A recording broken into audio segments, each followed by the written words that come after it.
Why don't designers have more control at work? Well, it's not because we lack really great ideas. It's often because we lack power. So today we're unpacking what power really means, especially in large orgs, how it shows up in ways that you might not notice, and what you can do to navigate it more effectively as a UX professional.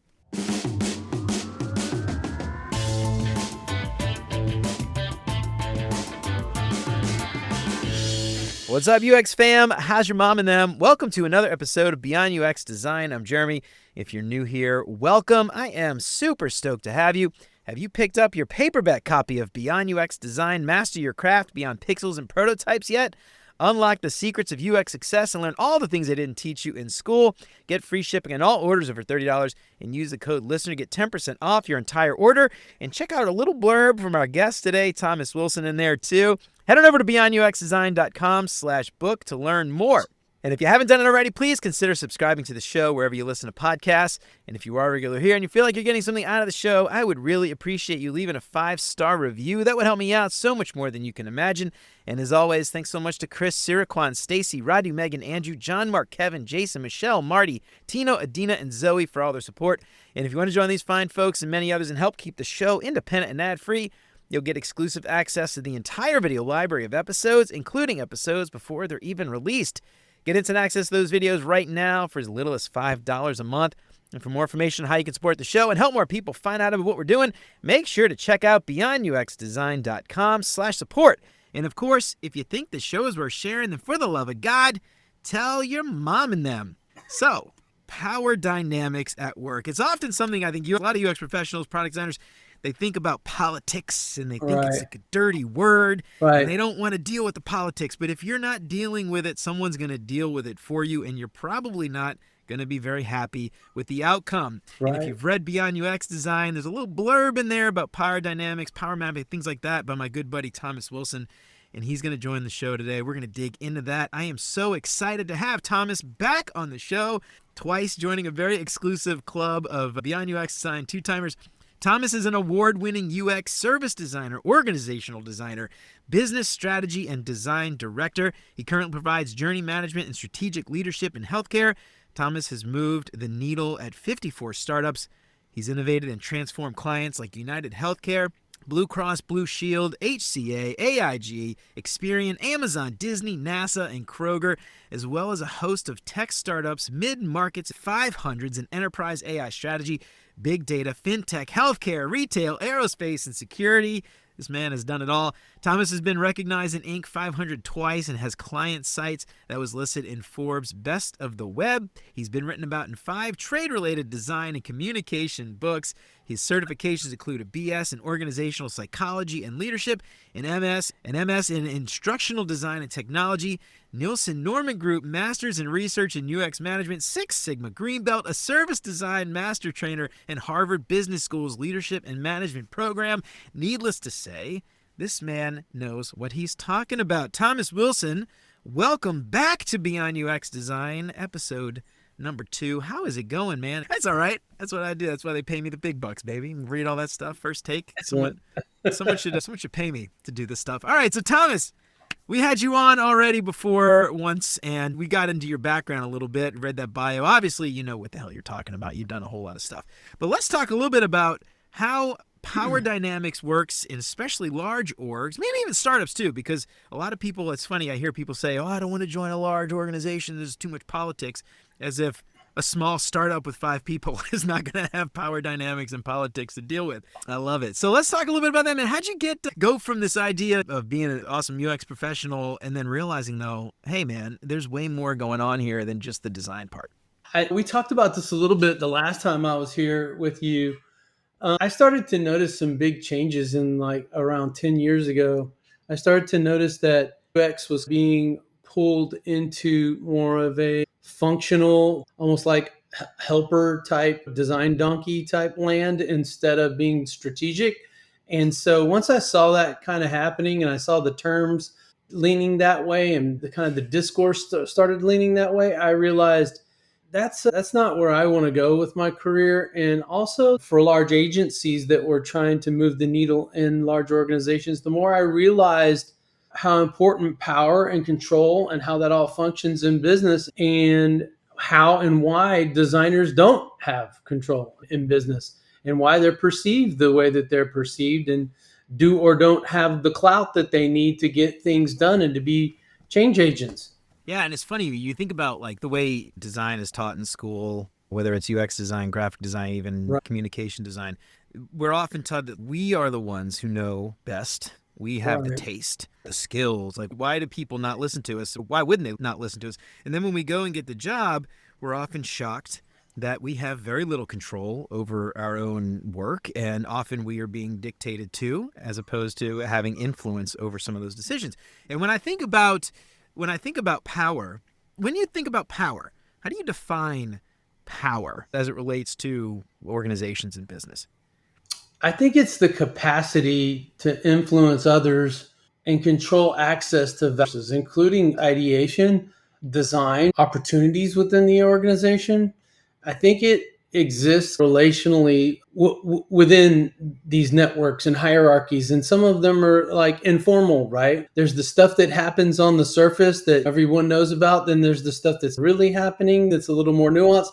And then there's the shadow org stuff that's happening behind the scenes that most people don't get wind of until they're involved in riff or they're caught up in something. You know what I mean? So there's those kind of three things. Like I said, it exists within those networks and hierarchies, not just through titles. That's one of the big misconceptions. You touched on it first, is that power is dangerous or it's mean or it's bad or it's dirty, or that it's only in relation to having that legitimate power, that C-suite level or VP. You have that the hierarchy, and you have the distinction of being leadership, and that's where power comes from. And none of that is true. It's true to a certain degree, but it's not definitive truth. So a lot of the informal like influence and things that are actually being done internally by anything from like gatekeepers to advice hubs and things like that, they shape more outcomes internally, more than most org charts would suggest or have you believe. And without understanding those kind of dynamics, designers and change managers and people who are trying to be agents of change may be pushing ideas into systems that are structurally incapable of supporting you and them. You know what I mean? So you have to be careful about stuff like that. And it's interesting because I'm curious to get your thoughts here, but I feel like there's an aspect of this understanding power dynamics. Part of it is understanding people and influence, but then there's another aspect that I think is huge, which is understanding your organization's capacity for those changes. And if you come in and say, you could be the best influencer in the world and convince everyone all these things, but then when everyone's like, yeah, let's go do it. And then you realize, well, we don't have the time. We don't have the resources. We don't have the capacity. We don't have the capabilities. We don't have all this Right. stuff. You end up looking like a goofball. And I think a lot of you kill your trust. I've seen it happen multiple times. Yeah.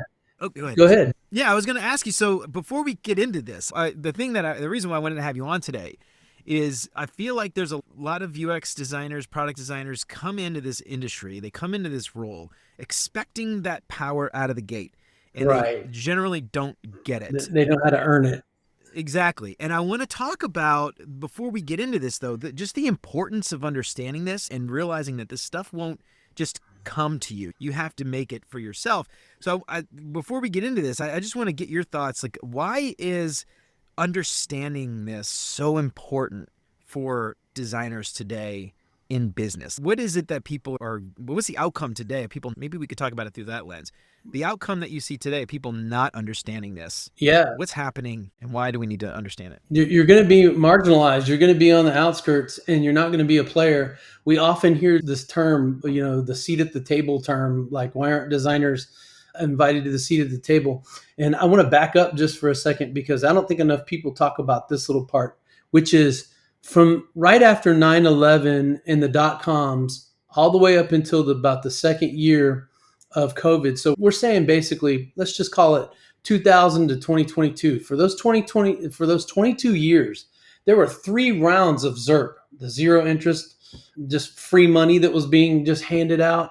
And what happened is a whole lot of agencies, a whole lot of design firms, transformation firms, and a whole lot of designers thought that they were kicking ass and taking names and that they were being really effectual, when what was really happening is there was just so much money on the street that all these large organizations were just buying up talent and saying, hey, we've got a UX team now. We've got a UX department. We really care about our experience. That drives stocks up, that drives shareholder value.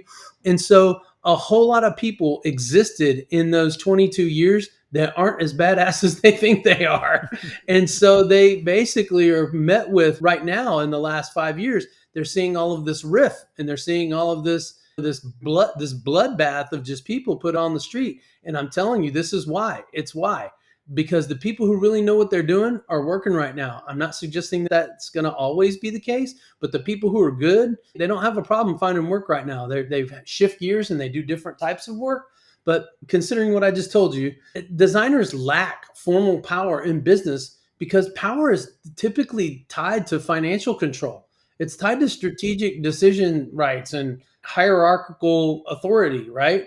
And those areas are traditionally dominated by operations, finance, sales, executive leadership. But as you well know, previous time I was on here, in product driven orgs, CIOs, CPOs, and CTOs have a lot of power, and they have the lion's share of the budget, man. So understanding that, and understanding that companies operate on models that reward analytical thinking and risk mitigation. So they operate bean counters and adapters and people who favor Newtonian math, right, for everything. And whereas our background, design is like project based, it's a little bit more ambiguous, it's iterative. And that whole flow of work that we do, it's based on lots of things: intuition, decisions around taste, reasonable inference, things that are swarming ambiguity that can't be quantified. So without integrating design into the actual operating model of whatever your business is, not just the product layer, designers are always going to remain on the outskirts and marginalized, and they're going to be seen as support staff rather than like strategic leaders. And that's where we find ourselves, as designers are being treated like design donkeys. They basically put us in the same ballpark with code warriors, with programmers, right? We're just like ditch diggers. We're design ditch diggers now. I don't do that work anymore. And I don't do that work because I don't feel like that's where the big pains are and the big gains are. And it's not where the juicy discovery and fun happens. Some of the most powerful stuff that I see are all organizational changes. There's stuff that's in employee experience and customer experience, and stuff that's in that at the top, at the business layer and strategic layer, like North Star stuff, like where are we headed? Those kinds of things are, to me, those are the big questions. It isn't about your design systems and your buttons and stuff, man. It just isn't. I want to dig into this too, because this is something I think a lot of people come into this.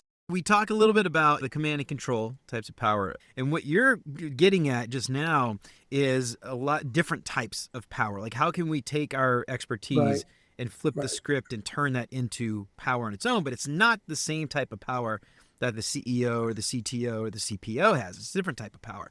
So talk to me a little bit before we get into the other stuff about that, like the types of power. Different types of power? The different types of power and what that actually means for us and how we can start to leverage our expertise, which is somewhat ambiguous, into real power that other people can recognize. So legitimate power is derived from formal roles. That's like your CEO setting your company strategy, your VPs, that kind of top-down stuff, right? Referent power comes from charisma or reputation, or I think Steve Jobs, he was also a C-suite, he was also a leader, but he was really a great salesperson. He had a lot of charisma. What's the guy that starts with a B? Ballmer, Steve Ballmer. Think of Steve Ballmer from Microsoft, the dude who's always sweating and screaming and yelling about stuff at Microsoft. People who have that sort of angle, that's referent power. And coercive power, the dirty one, the one that we all fear, is based on like fear and punishment. And it's a legalist kind of mindset. It's about being threatened to get a demotion or being threatened to be fired for poor performance or something like that. That's coercive power. But the two that people don't really talk about enough, in my opinion, are expert power. And this is a really form of informal power. Think in terms of John Cutler, right? Expert power is based on knowledge and expertise. Think of someone who doesn't have a degree in their field, but is considered a pundit and has a lot of respect and clout. And that's why I mentioned John Cutler. Like, he has a big following. He's considered to be a product management guru, a product growth evangelist kind of guru. And so because of all of that, he's considered to have that expert level power. And then the last one that you don't hear talked about a lot is reward power. Reward power of those people that are the keepers of the goodies, right? They have the ability to provide rewards like promotions and bonuses or more favorable work conditions. They hold that reward power. They can do that altruistically, or they can do it holding it over your head, you know what I mean? But they do have that power. Understanding all of those that we just talked about, all five of those, that is going to help us navigate authority and tailor our specific types of influence strategies to each specific context, each specific type of person that holds and wields that type of power. And so it sounds like there's a lot of overlap too, though, right? Like you mentioned Steve Jobs, Right. the coercive power. Yeah, he could be two or three of those. Yeah. But also obviously got legitimate power. Where do designers tend to fit? People that are in this, like professionals, researchers, people like that. Is it expert? Do we not fit? That's just it. They can wield expert power. And if they're in the case of, let's just say, Rachel Kobetz or like Jen Cardello or somebody like that, these people have design leadership power. Okay. So they have legit power. But a lot of those types of roles have been decimated and have gone away. So when you're talking about your average like product designer, they don't have a lot of power. And in large organizations, they're pretty powerless, and they need to figure out where they fit in, and they need to come under the wing of someone who has that expert level power, or they need to aspire to be that, like we keep hearing about, the high level, high functioning IC. A super can helicopter into any problem, and they automatically have expert power, especially if they're hired by the org to, hey, come solve this specific problem, or come do some problem space identification and definition and sizing on a particular problem. You already have that expert level power. And the really cool thing is you can wield, by focusing on short wins and quick wins, you can get some political capital and get some respect. You know what I mean? I would caution most designers to think about things in terms of those three horizons. Like, what is the core stuff that you need to be working on, that kicking ass and continuous improvement stuff that you need to be working on? What are those next best things that are adjacent and related and what might have even bigger benefits, but might take a little bit longer and require a little bit more effort? And what are those big swinging for the fences type innovative and disruptive things that may be more longitudinal and you may have to work on for a year or two or three in order to get that stuff done? But when you do, it's a game changer and will change the business. So you need to understand how to bucket your efforts and how to ingratiate yourself to people who hold those other types of power. Yeah. So immediately what I thought of when you're talking about some of these expert people and how their jobs have been decimated, what's interesting about this is that the expert power is only powerful if someone with legitimate power recognizes the expertise. Because you could have all the expertise in the world, but if the people that you work for don't appreciate that, or don't see it, or don't realize it, or somehow you haven't proven your worth or proven your expertise to them, they don't actually care, and they will default to what they perceive as experts, which a lot of times I think what happens, product-driven orgs, is those tend to be the people with a product management experience and stuff like that. And so it's interesting, like we don't realize that. And so what I think about in that aspect of, you've got the expertise and you've got this knowledge, it then becomes like, how do you influence those other people to show that value, to show that worth, to show that expertise, and how that expertise is useful for them and how they could leverage your expertise to get what they want. Because I think at the end of the day, a lot of this power comes down to helping people get what they want. We're all, humans tend to be selfish, right? And we all tend to act in our own best interests a lot of times. And so I'm curious your thoughts there. One of the things I want to get into in a second is some tools. Maybe this is a great way to get into that. If I am an expert, all right, I'm a designer, I've got this expertise that I know is valuable, I need to figure out how to leverage my relationships, my work, these tools. Let's talk about these tools. How do we leverage some of these tools to start to understand how to go about influencing. Yeah, there's a lot of different types of strategies. I think the most critical, simple version of how we go about doing this, or at least starting to set the stage, is understanding stakeholder management, stakeholder mapping, and power mapping for relationship building and for command and control. Like, you need to know understand those team dynamics and power dynamics. You need to know, be able to identify the key influencers and who's formal, who's informal, who's, and the different types of pathways to get to them, and, how to rank them. In your book, we go into that, and you actually provide a couple of matrices and frameworks. But honestly, if you learn how to power map, and you'll be a much better designer and change maker, because you're going to understand who controls access to the resources you need and how to build those alliances around that. Bridging positions by connecting otherwise disparate or separate networks and being that cross-functional collaborator. We hear that word a lot, cross-functional. But one of the most powerful things you can be is that person that greases the wheel and unifies two different factions of people in the org that are doing similar things but not really talking. I see this in every organization. And if you can do that and wield that and manifest that into being, what that does is it increases your influence, your credibility, and your visibility. I love that. So there's that. And there's also several pretty simple and practical strategies for managing power dynamics. One is you need to learn how to push back effectively. Always, this is going to be a real shocker to some people, especially designers, but most of the metrics and the data that you see in business is metric theater. Most of it's BS. But the fact that they know how to wield that data effectively to get things done is a skill set that you sorely need as a designer. You need to be able to make those stats stand up and dance for you, because you need to use data, and you need to use data to imply the storytelling. If all you are is a graphic designer and storyteller, and you're making mall maps, those goofy maps that we see that service designers used to make that look like Candyland and shit with the pathways, when I see that stuff, it churns my stomach. But if you learn how to put data in jobs to be done, job mapping, OKRs, KPIs, if you understand how to make sure and align certain touch points and certain moments that matter and certain critical parts of a journey or a process, but with policy or legal stuff, if you do that, you're going to start to carry a lot more weight than somebody that's just doing these goofy graphic design mapping and stuff that's just not very valuable. But you need to be able to frame your pushback around shared goals and not personal conflict, because there's a lot of personal conflict and a lot of ebb and flow as far as push pull and tension that goes on. And some of it's good tension and some of it's negative and it's bad. It's toxic. But you need to know how to do that. And there's that. The next one I would say is probably you need to know how to negotiate.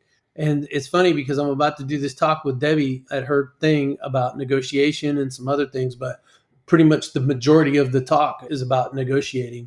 And you need to focus on interests, not positions. You need to focus on what people's goals are. You need to know how people get compensated and what their bonuses are based on. Because if their bonus is based on something that's counterintuitive to what you're doing, you better believe they're gonna try to wreck your program real quick. If you're all about exposing some number that they're hiding behind, you need to be really careful, because that happens a lot. And we walk right into those kinds of sucker punches all day long, every day in business. But you need to use principled negotiation techniques like BATNA or anchoring or mutual gains, stuff like that. And BATNA just stands for best alternative to a negotiated agreement. And it basically just means like the back pocket deal. It's your plan B. It's, if I don't get X from this deal, I'm going to walk away. But if I get better than X, I know that I'm good. You just need to know these kinds of strategies. In giver's gain, you need to understand reciprocity. You need to demonstrate value. You need to translate all your design impact into business metrics, customer retention rates, NPS, time to market, all the stuff that businesses use. It doesn't matter if we don't like NPS or CSAT scores, or if we don't really like some of these types of things. The business loves them. So figure out how to play ball and figure out what they appreciate, how they measure success, and go get in there and get your hands dirty. You also need to be able to communicate across hierarchies. You need to be able to tailor all your messaging to each level. So I have a share out deck that goes to my stakeholders, right? And that might have 80 slides in it or something. Have tons of stuff in it. Then I have another one that's for people a little bit higher up, and that might have 40 slides in it. And then I might have an executive summary that just talks about the big wins and what we broadly did, and that might have 15 to 20 slides in it at the most. And so you need to learn how to tailor your message and your presentation to who the audience is. Executives just need outcome oriented stories. Your peers need to be able to collaborate clearly. They need marching orders, SLAs, service enhancements. They need to know how the rubber meets the road. If you're doing discovery work, you need to be able to tell them how to get this operationalized, how to get the changes made. If you're providing old school stuff like PRDs and things like that, or if you're doing something more progressive, whatever it is that your company is doing, that's how you introduce new things and innovate. You figure out what is. We've talked about this online. What is current? What is actively happening in your company? Because if you go in there, like you said, trying to swing a big innovation stick and trying to be like, look at me, I know best, and I'm smart, and you guys are all dumb for doing this old school safe stuff. If you do all of that sort of thing, you're good. Your ship is going to be like sunk and dead in the water as soon as you set. So you have to think about what is current. How do I fit in and get in? When in Rome, do as the Romans do. And I have two more. So I think we need to be able to use influence tools. Like you need to be able to leverage different relationships. You need to understand reciprocity, that giver's gain thing I was just talking about. And you need to be able to exert soft power, kind power that's rooted in love and understanding. And I think the last one, and you're going to laugh, is not too many people across the country and definitely across the world don't know this, but you definitely do. In New Orleans, the French have a saying called lagniappe, and lagniappe is a little something extra. If you're going to get ice cream, you get an extra scoop. If you're going to get a piece of chicken, you get an extra piece of chicken. Lagniappe is that little something extra. If you're supposed to be working 30 hours on a project, work 40 and don't bill for the 10. If you're supposed to be doing something for someone, go the extra mile and take on a little bit more, not more than you can handle, but more than you said you would, and try to help and really bring it home or get it across the finish line. That is an old school thing that sales folks and people in the South know about, and that's lagniappe, a little sweetener, something on top that makes it makes it good. Language, baby. So Yeah. designers who understand all of that and understand power, they're not just creators. They're catalysts for change. They're catalysts for business augmentation.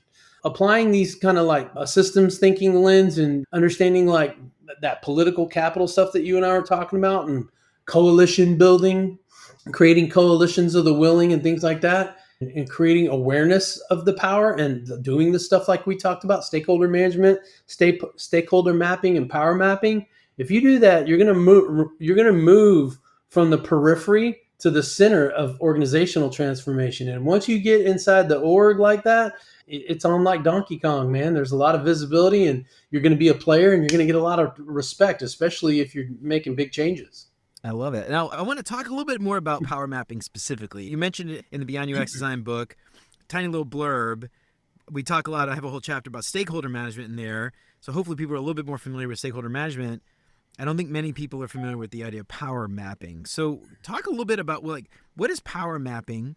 How do people start doing it? Because we just said before you go in swinging, trying to change things, you've got to understand who the right people are, how to talk to them, what they care about. You mentioned the idea about bonuses and things tied to the stuff that's going against their bonus. They're going to shoot it down. So thinking about that, what does power mapping look like, and how do we start doing that?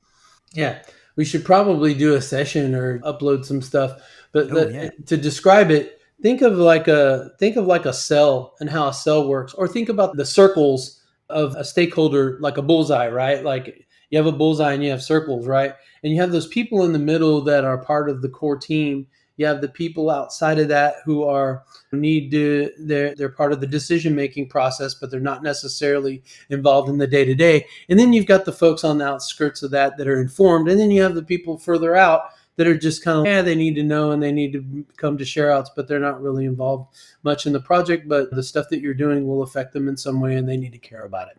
So once you understand those types of things, and you understand just like how a nervous system works, or how like a force directed graph, like a dandelion, right? So you have these centers where you might have, the perception will be to people who've never done this, is that again, what we were initially talking about, that the power lies with the C-suite. It's your chief whatever officer has the most power. And they do have the budget power. They do have the voice of the business that they're maintaining, the strategy of the business. But oftentimes, remember the different types of power that we talked about. We talked about that informal stuff. We talked about expert power. That doesn't necessarily mean that you have clout. You don't have to have the big C-suite title or even a VP title.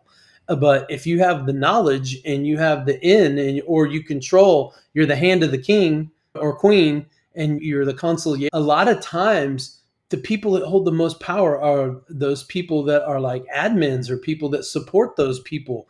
And so I'm working on a project right now, and there's a young lady, and she like is under the C-suite of the sales folks, and she has all of the power to know how to send out these emails, to do all of the stuff that we need to get done. And it's just kind of, you would never believe that someone at that level is your go-to person that knows everything, knows everyone. If you're having issues over here or issues over there, she's going to steer you in the right direction. But when you map these things out and you color code them with some taxonomy based on, you can do it green, red, like a SCADA. You can do red for like hot, like someone who may not be interested in what you're doing, versus someone who's going to help you be an enabler, and you might label them green or varying shades of green or blue. Use color coding. Use the size of your circles. You can also do it in a map if you prefer, but I don't like hierarchies because they tend to stem off and have big circles, have smaller little circles, and those circles have smaller circles. And so it ends up looking like a fractal, or not a fractal, more of a force directed graph, right? And so you click on something and the rest of them collapse into it. And I've done them with D3 visualizations before, but the coolest ones are ones that you just whip up in Miro in a whiteboard program. But the whole idea is understand who's got the power and the influence, understand who influences those people.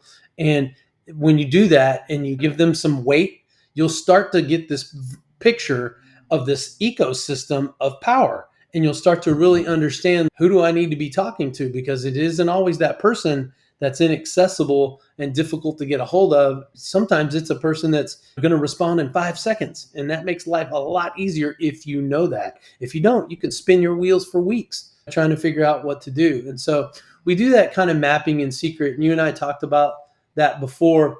And we talked about making private personas, so just a profile of each one of these people, right? Because you need to know what they care about. Do they have kids? Are they a family man or woman? Are they deeply religious? Do they have some deeply religious types of views and values? If they're political, are they like very political and outspoken about the left or the right or whatever? If you put all those things into a sort of profile or a card, like a persona, then you're going to know how to communicate with people. If I'm about to get on the horn with somebody and I know they went but they're in California now, or I know they went to LSU and they're up in New York now, you can have a conversation about those types of things. Maybe both were in the Boy Scouts. Maybe you both have certain types of views. Those little identifiers and things like that can go a long way with having deep and meaningful conversations. And this might sound contrived and a little bit, I don't know, manipulative, but everything in business is. If you think salespeople aren't keeping notes like this in their CRMs, you're stupid. They're keeping. They know the names of your kids. They know your wife's birthday. They know your anniversary. They know this stuff because they want to be able to have not just conversation starters, but they want to be able to be friendly and say, "Hey, I remembered that thing that's important to you." Does that make sense? Absolutely, man. Yeah, and this is something I think I'd say this a lot with stakeholder mapping, like just the act of thinking about it. Even if you don't do anything with it, you're already further along Thinking about than like 80% of most teams who just assume the work will speak for itself. Amen. And it never speaks for itself. Right. And I love this idea of taking stakeholder maps, power maps, the profiles, the notes. And these are also like really great onboarding tools for like new people who join the team to come on and say, look, this is the intel we've gathered by everybody. This is how we influence. And having an actual process for going about change management, right? Creating change is not just going to happen because you will it. It's going to happen because you've made an effort and you've thought about it and you've put the effort into understanding how people communicate. I use this example a lot back when I was at GE. We, right after COVID, we got word that they were going to scrap this project that we were on for 4 years. It was like Yeah. huge, tons of money and everything. And we spent, this entire product team, we spent, dude, I'm not kidding, 2 weeks putting together a deck and a presentation to try to influence this. About the value of it. Yeah, to try to influence this executive. And they had already made a decision and they couldn't care less because they cared way more about Some new thing. They had a new pet project. I don't want to get too deep into it, but it was like nothing we could have said would have changed their mind. And it was Right. just a giant waste of everyone's time. Right. Like, how do you speak to the thing that they care about? It probably won't be on this specific project. That project is dead. You're done. Don't even bother.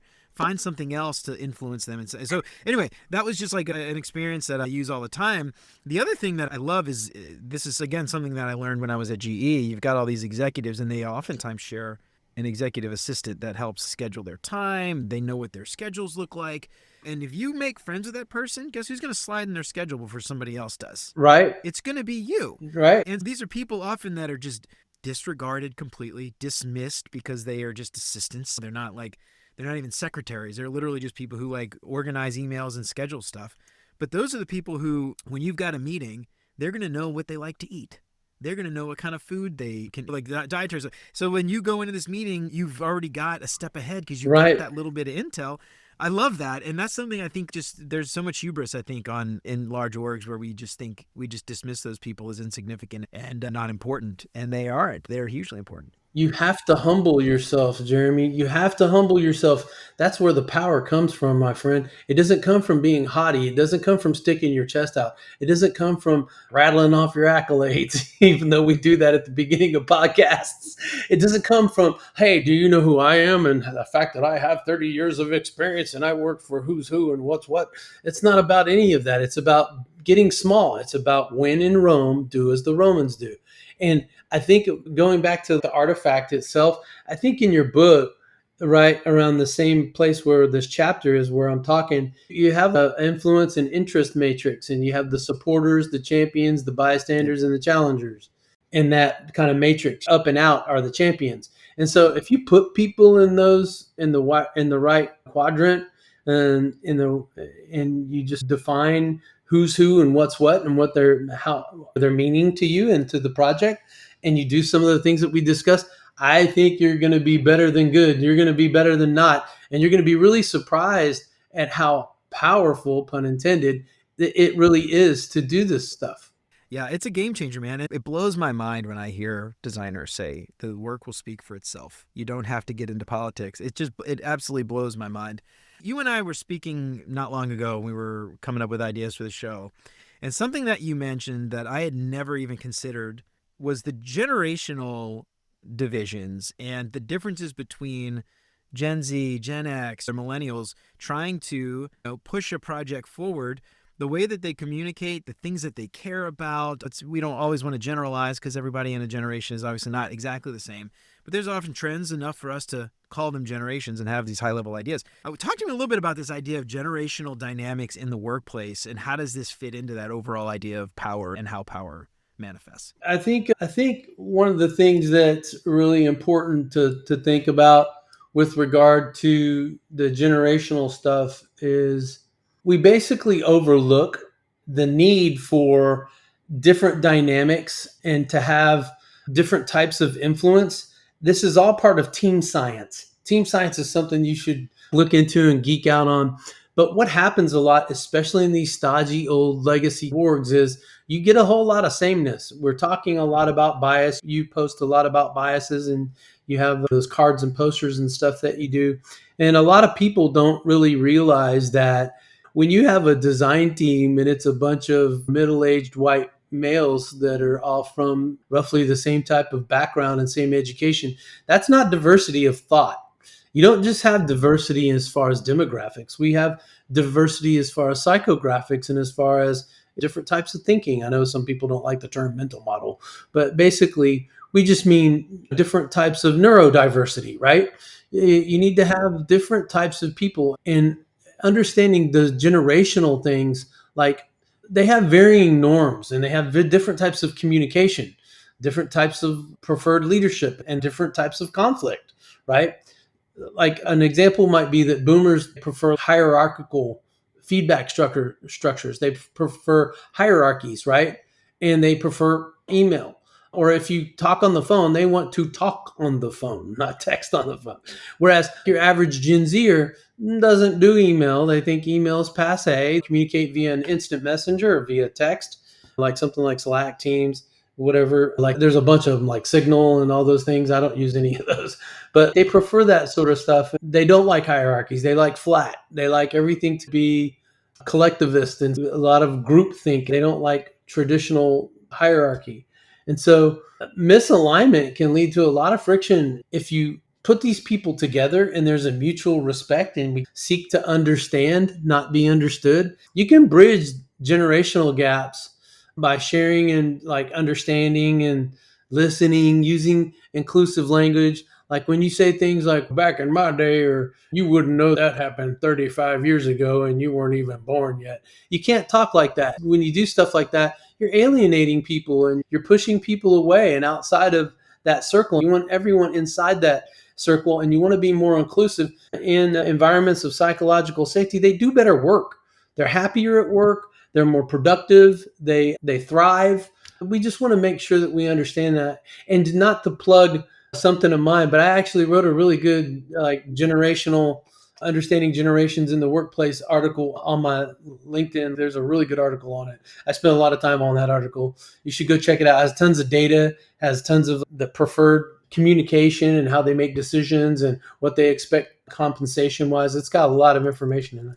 I love that, dude. I'm making a note right now to include that in the show notes. So, Thank yeah, you. feel free to promote your stuff because one of the things I want to, before we get out of here, if you had any resources where people can learn about these things. And I keep going back to this idea, and I say this as relates to software, but I think more broadly experiences or change management doesn't happen without great relationships. Right. If you don't understand the other people, and you talked about Lanya giving a little bit extra, going above and beyond, doing things for other people, not because you want something in return, but because it's the right thing to do, people will reciprocate. Yep. But you can't expect it. Relationships, the critical linchpin for getting anything done. And you mentioned growing in New Orleans.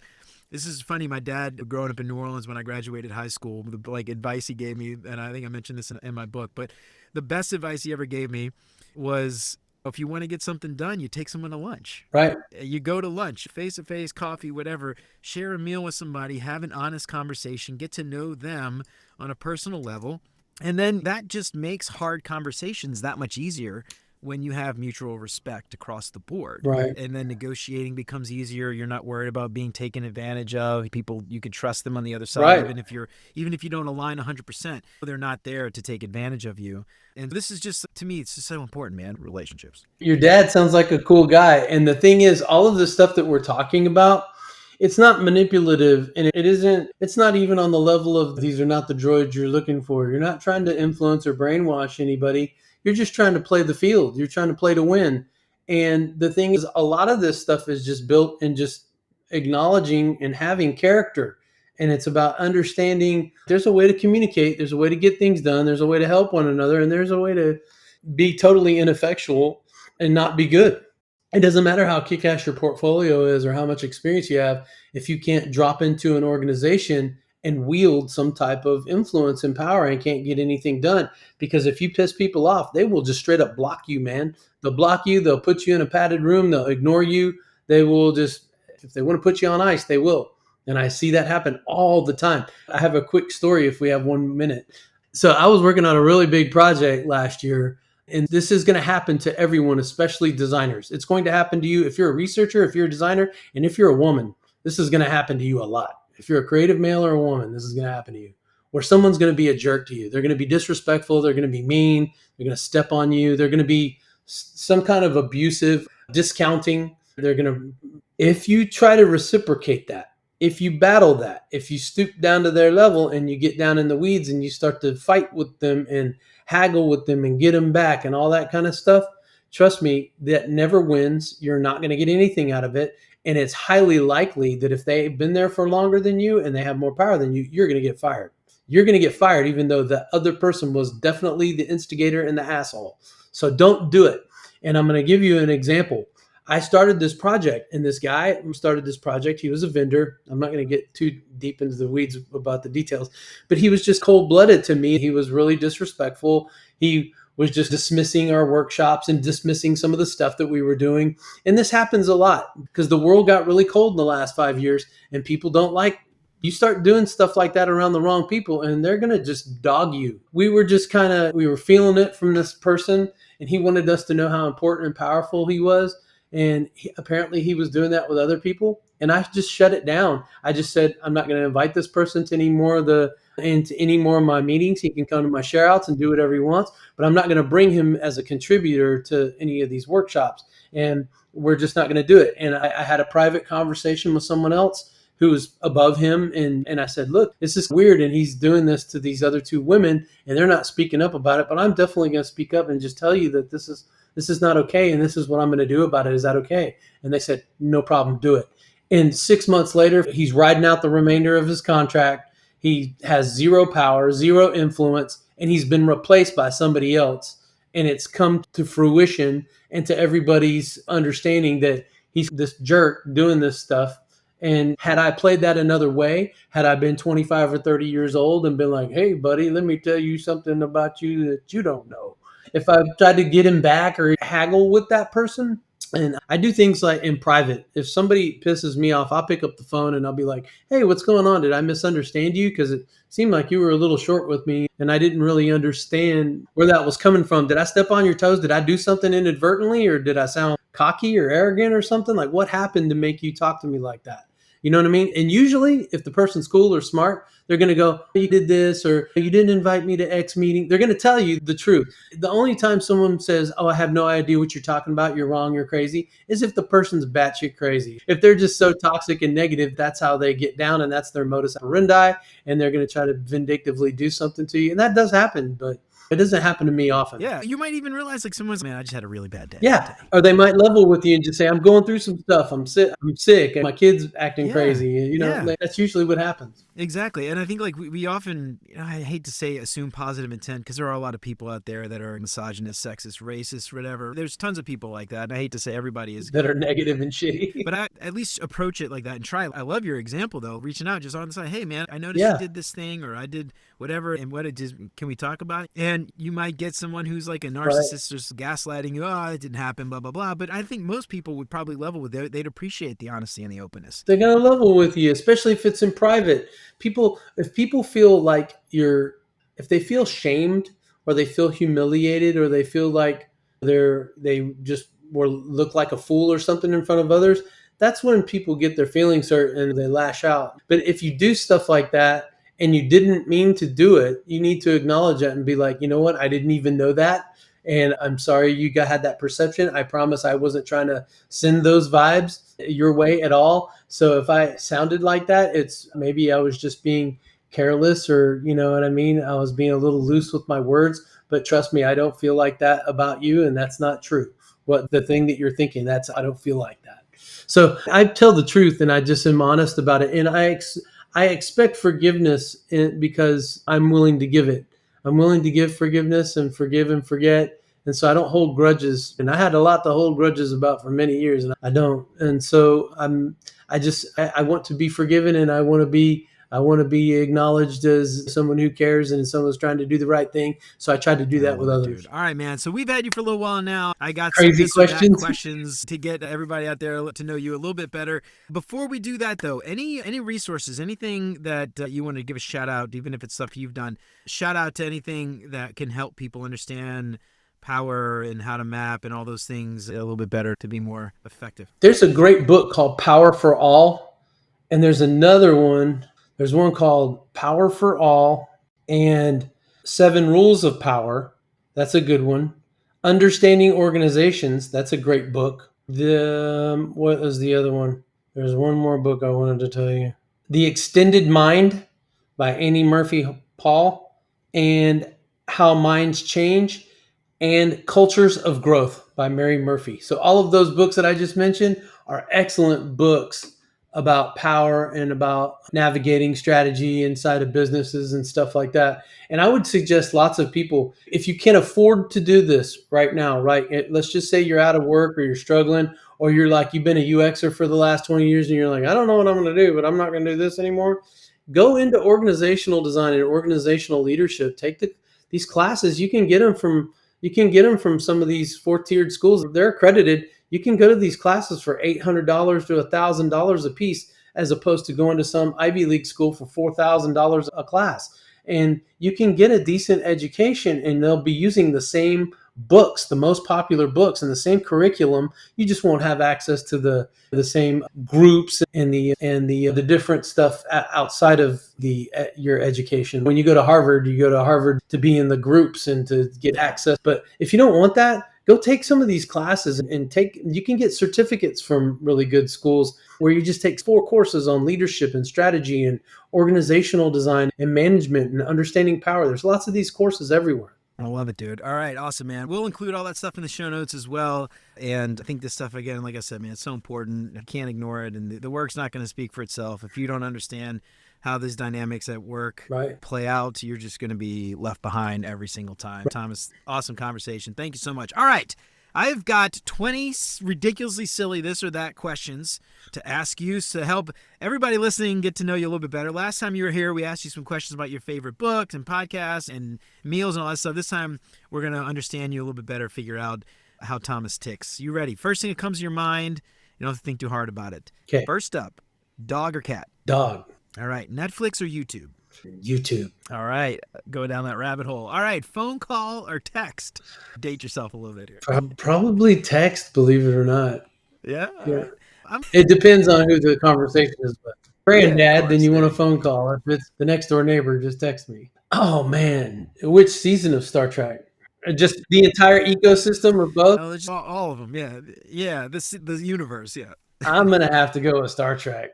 I'm with you, dude. I love it, man. I used to be very clear, like answering Star Trek because all the world building and how deep it got with all the episodes and stuff. Next Generation, awesome. Oh, dude, I know. You got to love it, man. But now that Star Wars has all the shows and stuff, they're doing a lot more of that world building and character building, which goes way beyond the few movies. Yeah. So anyway, I haven't gotten into all the Star Wars, but I haven't even gotten into all the newer Star Trek series like Picard. I haven't finished that and Discovery and all that. But anyway, I'm a huge Star Trek fan. All right. High tech or low tech? Pick one. It depends on what we're talking about. I'm starting to feel like I'm regressing to low tech when it comes to Netflix. Like, I hate streaming now. I hate getting on my mobile phone. I feel like mobile's broken. So I might be regressing to low tech, actually. Don't tell anyone. I'm with you, dude. I would love to figure out how I can go off grid in the mountains somewhere. Seriously. Live in the jungles, grow your own food. Just a satellite phone. That's it, dude. I'm with you, man. All right. Big party or small gathering? Small gathering. All right. When you're sleeping, fan or no fan? No fan. No fan. All right. Feels like bugs are crawling all over me. I can't stand the sound. I don't like things touching me when I sleep. Yeah, no fan. Crank the AC real low. AC needs to be at 68 degrees. Some peace and quiet. I love the noise, like the fan. I can't sleep if it's like totally silent in my room. My wife's the same way. Yeah, what do y'all do? I guess you stick the earplugs in or something because the wife always wins. All right, mountains or beach? Probably beach. All right. Afraid of bears, man. Oh yeah, bear. We got you. See, if you go up, Pacific Northwest? I don't think they have any bears up there. They just got something. They got something I don't want to mess with. There you go. The beach, you got sharks, stingrays, and stuff. Yeah, don't go that deep. Just hang out in the sand. I'm with you. All right, let's see. Football or basketball?